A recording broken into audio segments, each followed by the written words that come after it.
And now, Our Miss Brooks, starring Eve Arden.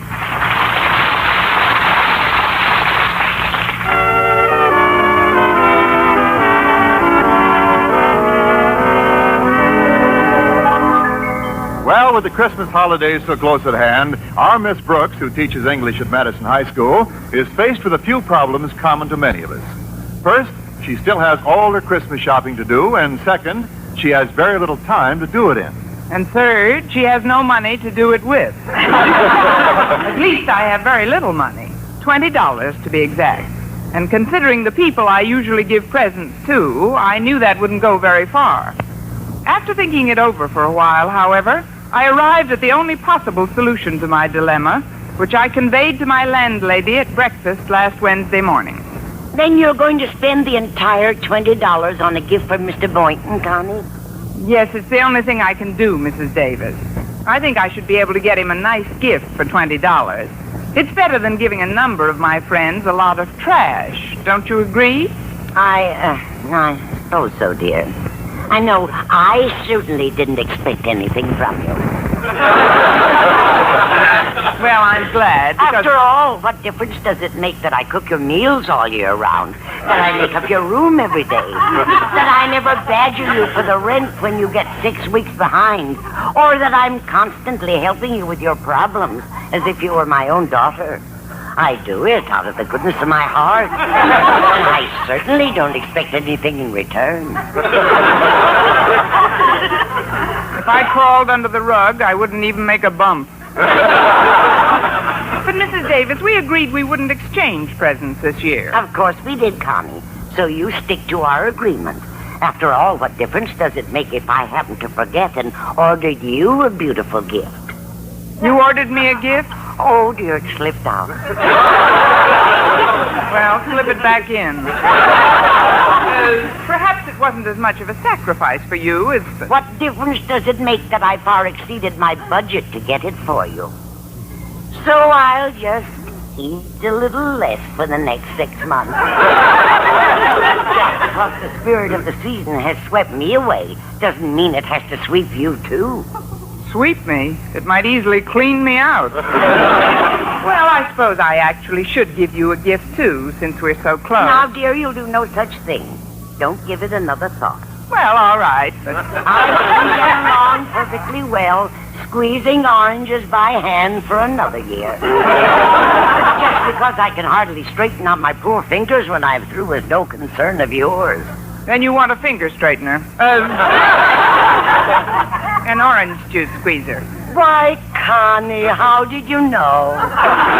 It was just a wild guess. But the $10 they wanted cherries is much more than I'll let you spend. Well, then I won't. So if you'll just give me $7 cash, I'll get the squeezer at McGinty's Sales Company. I happen to have an exclusive introductory credit card there. It's the only thing that lets you in, and it entitles you to a third off on everything. As I say, I should be able to get Mr. Boynton a nice gift for $13. I'll give you the money as soon as I get my bag. Thanks, dear. Now I'll tell you what I got for you. It's something I felt was very personal. Something personal? What is it? A chess set. A chess set? Yes. I know how Mr. Boynton loves the game, and it'll give you two something to do together on those long winter evenings. That is, if you know how the game goes. Certainly, right out the window. It was very thoughtful of you, Mrs. Davis.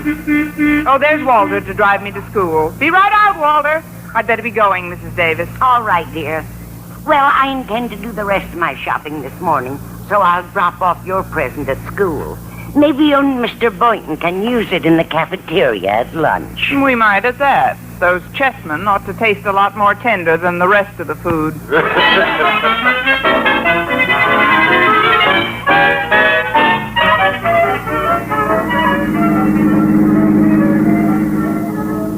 Walter, is it my imagination, or are you driving more carefully today? I was hoping you'd notice, dear teacher. Yeah, I'm driving particularly carefully today. You see, as part of her Christmas present, my mother gave me new bumpers for this car. What happened? Pedestrians finally wear out your old ones? Well, that was a thoughtful gift, but isn't it a little early to be receiving Christmas presents? Oh, no, ma'am. No, indeed. I must have received 3/4 of my gifts already, particularly from my close friends at school. Oh, yeah, they've already given me their gifts. 3/4 of them. Maybe even 7/8. Matter of fact, I can only think of 1 or 2 who haven't. Matter of fact, I think I'll get out and walk. Oh, nothing like the spirit of giving at Christmas, is there? You know, of course, a kid like me who operates on a limited budget can only exchange gifts with his nearest relatives and his closest and most intimate friends. Isn't that so, Miss Brooks? It certainly is, stranger. That is, in essence, I agree with you, Walter. But the truth of the matter is, I only have $13 for my Christmas shopping. That leaves me with just enough money for a gift for Mr. Boynton. Now, do you understand? I guess I do. Well, I certainly didn't expect anything from you, Miss Brooks. I'm glad. So because- after all, what difference does it make that I pick you up and drive you to school every day all year round? Or that I spend half of my time at school running errands for you? You do whatever you want to, Miss Brooks. But no one else is going to receive the beautiful present that I selected for you. You bought me a present? Already? Now, please forget about it, will you? All right, then. Yeah, after all, I'm getting enough gifts without that $7 briefcase of cherries that I've wanted more than anything else in the world. Walter, I'd like to buy the briefcase for you, but $7 is rather high. Oh, much too high, Miss Brooks. So I wouldn't let you spend that much money for anything. Good. So if you give me $5 in cash, I'll get the same thing at McGinty's. As I say, $8 ought to buy a fine gift for Mr. Boynton. Yeah, I have an exclusive introductory credit card at McGinty's. Everything at 1/3 off. It's the only card that'll let you in. At the moment, that isn't what worries me. No? Well, what does then, Miss Brooks? Does McGinty print a card that will let me out?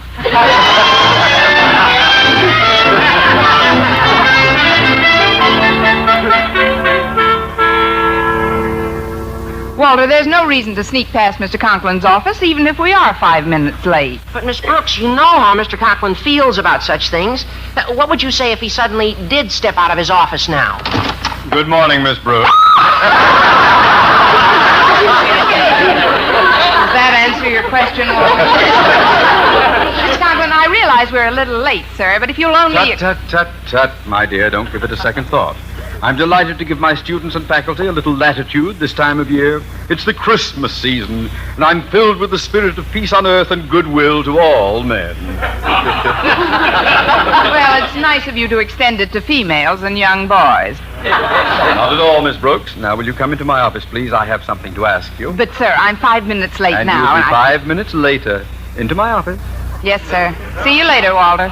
Yeah, bye, Miss Brooks. Now, sit down, my dear. Sit right down, and I'll get directly to the point. I want some advice from you, Miss Brooks. Some advice? Yes, about a gift. I'm doing my Christmas shopping this afternoon. I want you to be sure to tell me what you want before I leave. But, sir, I didn't think you approved of faculty members exchanging gifts. Oh, I don't, Miss Brooks. It's just that I happen to be imbued with the spirit of giving, the spirit of Christmas. And if I choose to remember my teachers, I certainly don't expect any gifts in return. Good. Of course, if my teachers insist on showing their appreciation for the many little favors I've done for them in the past, I'm powerless to stop them. I'm hooked. I was wondering what I could get you for Christmas, sir. Could you give me a suggestion? Something you particularly needed or wanted for about 50 cents. My dear, I want you to forget we've even mentioned the word gifts this morning. Dismiss it from your mind. Besides, I smoke too much anyway. Smoke? Yes, and $10 is too much for anyone to pay for the alligator tobacco pouch I've always wanted. Well, sir, I'd certainly like to get it for you, but that is rather expensive. $10 is far, far too expensive. I wouldn't dream of letting you spend that much money. Well, I'm glad because So if you have the money with you, I know just where I can get it for $7. Murdered again by McGinty's.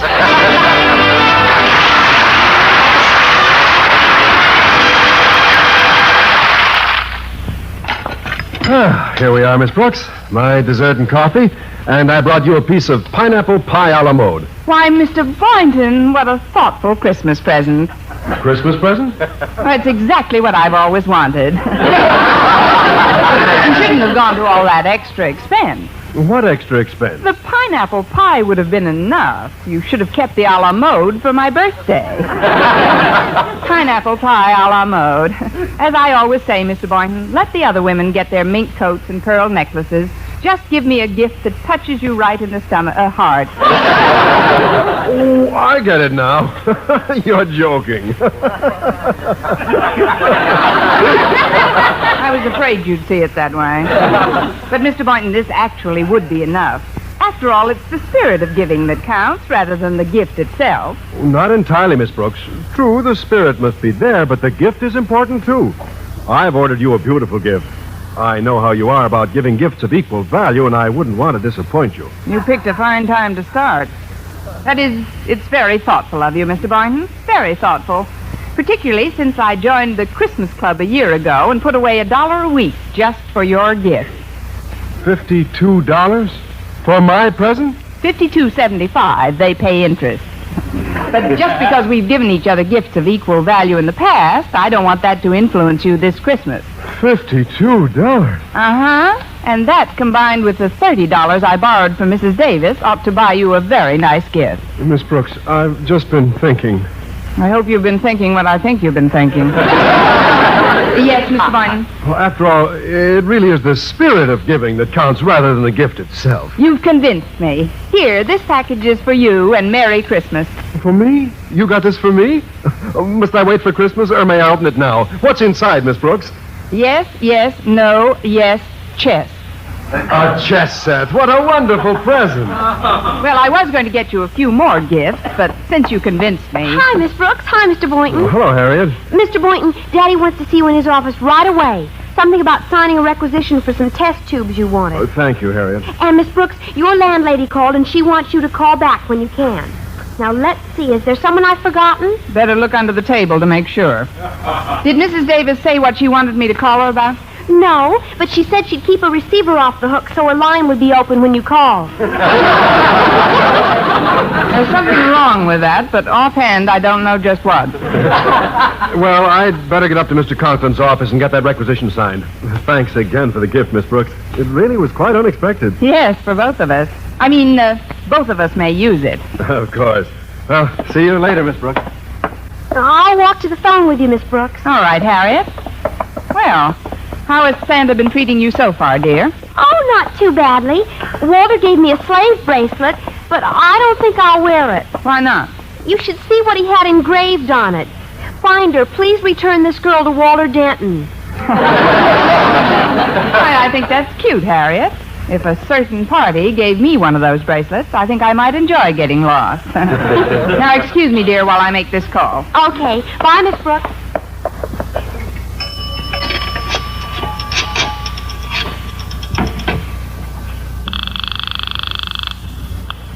Hello? Hello, Mrs. Davis. Connie. Oh, Connie. Well, how did you like the gift I gave you? Oh, it's lovely, Mrs. Davis. Simply lovely. I knew you'd be enthusiastic over that black silk negligee. Well, certainly, it's something Mr. Boynton and I can... Black silk negligee? Oh, no! I hinted it was a chess set, Connie, just to throw you off the track. And you did, right into the path of a screaming locomotive. Was the negligee the wrong size, dear? Oh, I'm not sure, but I think Mr. Boynton takes a 38. Speak louder, Connie. It sounded almost as though you said Mr. Boynton. I've got to hang up now, Mrs. Davis. I just gave somebody a gift, and I've got to get it back before he opens it. Why? Do you think he won't like it, Connie? Oh, not exactly, Mrs. Davis. It's something that all men like, but on somebody else.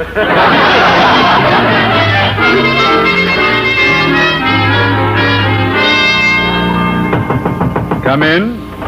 Come in, Boynton. Come in. Sit right down, my boy. Thank you, Mr. Conklin. I came in to sign that requisition for those test tubes. I know it needs both our signatures. Yes. Here, use this fountain pen, Boynton. A Christmas gift from Miss Enright, a fabulously generous person. And not that I expect gifts from my faculty, mind you. Why, last year there were 3 teachers who gave me nothing for Christmas, and one of them is still with us. Yes, sir. Merry Christmas, Boynton. And a Merry Christmas to you, sir. Is that all, Boynton? No, sir, and a Happy New Year. I had a feeling you'd say that. Mr. Boynton, if you'll pardon my curiosity, just what is that gaily wrapped parcel you're carrying under your arm? Oh, it's nothing, sir. Just a little present I got. Oh, thank you so much. But, sir... So you were teasing your old principal, eh, Boynton? No, sir, it's only... Never mind what it is, Boynton. It's not what a gift is that counts, but the spirit in which it is given. What is it, Boynton? It's a chess set, sir. Splendid. Just what I need. I know just where I can exchange it for it. It's exactly what I want. Now, go right ahead, Boynton. Sign that requisition, and we'll put it in the works at once. All right, and thank you, sir. Forget it, Boynton. Just consider those test tubes as my Christmas present to you.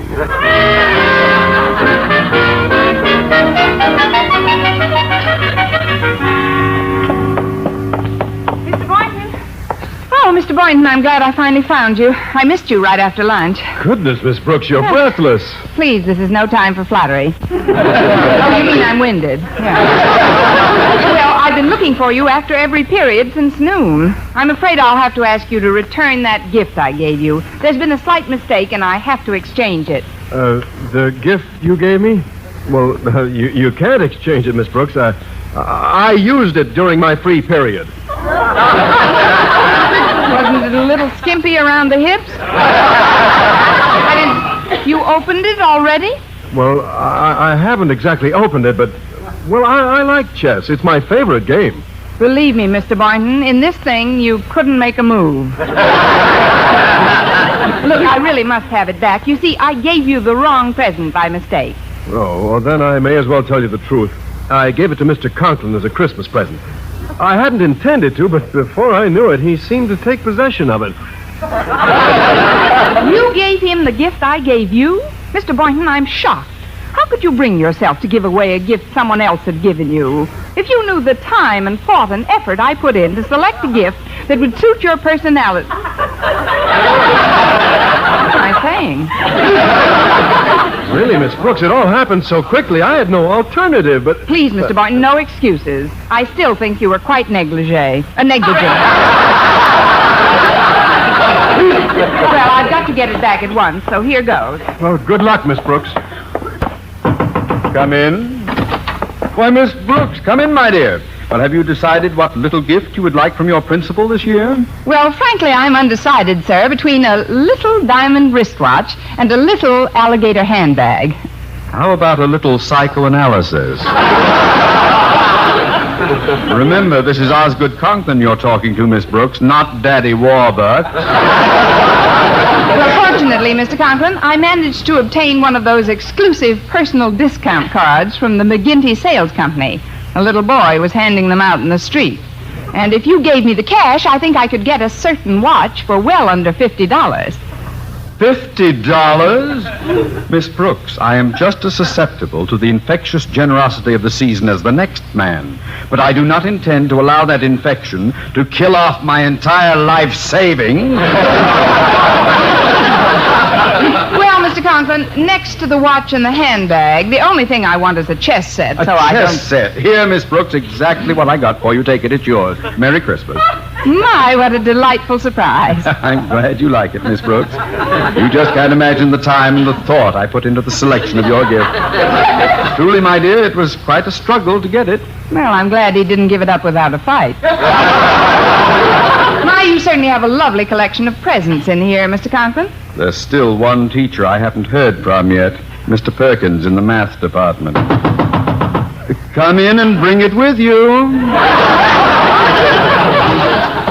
Why, Mr. Stone. Hello, Conklin, Miss Brooks. Season's greetings to you both. And the same to you, sir. Here, Conklin, I brought over this gift for you. Thank you, Mr. Stone. Oh, forget I'm the head of the board today, Conklin. Get into that old Christmas spirit. Enjoy yourself. Relax. Smile. Have you given out all of your gifts yet, Osgood? Yep, gifts. Yes, Miss Brooks just finished wrapping yours, Mr. Stone, here. Oh, but, sir, that package is... Yes, Miss Brooks, you were saying... May you get many years of use out of your gift, Mrs. Stone. And for longer life, rinse it out every night and hang it up in the bathroom. Oh?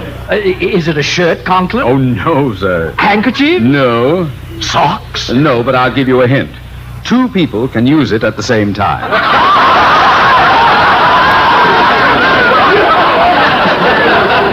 If they're midgets. 2 can use it at the same time, eh? Oh, is it something that can be used outdoors on an athletic field? Possibly, but it might be a little chilly for night games. Miss Brooks. Mr. Stone, why don't you open it and see for yourself? Oh, you don't have to ask me twice, Conklin. I'm just as curious as a little child at Christmas. Hey. Oh. Conklin. I don't understand. Well, what could be nicer than a black silk negligee? It's the perfect gift for you, sir. And I know you'll get many years of pleasure in using it. What could be nicer than a black silk negligee? Happy April Fool, Mr. Stone. Mr. Stone, believe me, Conklin! I have heard of asinine practical jokes before. But pulling a trick like this on Christmas is an absolute insult. Mr. Stone, I can explain. It was a simple natural error. You see, when I got this from Mr. Boynton...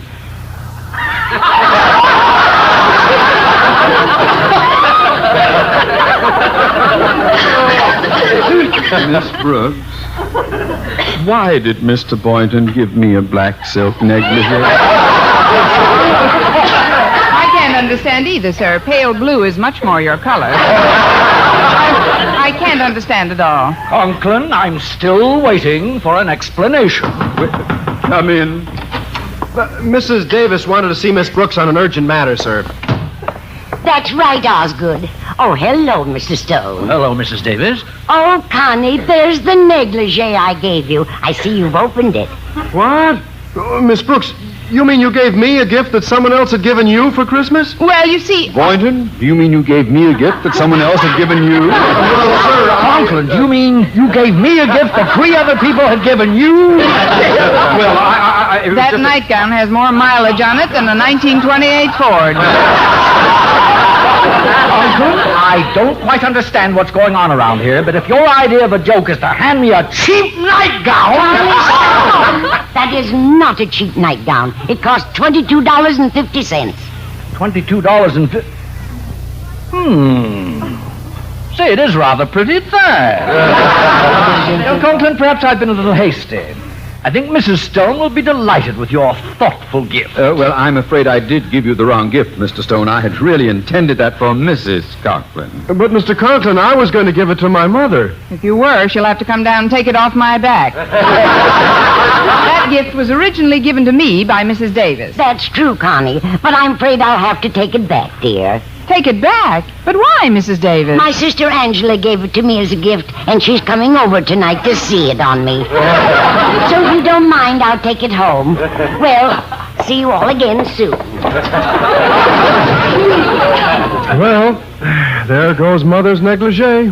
Whose negligee, Boynton? I might ask you the same question, Conklin. Really, Mr. Stone, Gentlemen, please, we shouldn't argue. Let's try to remember it always as our negligee. Our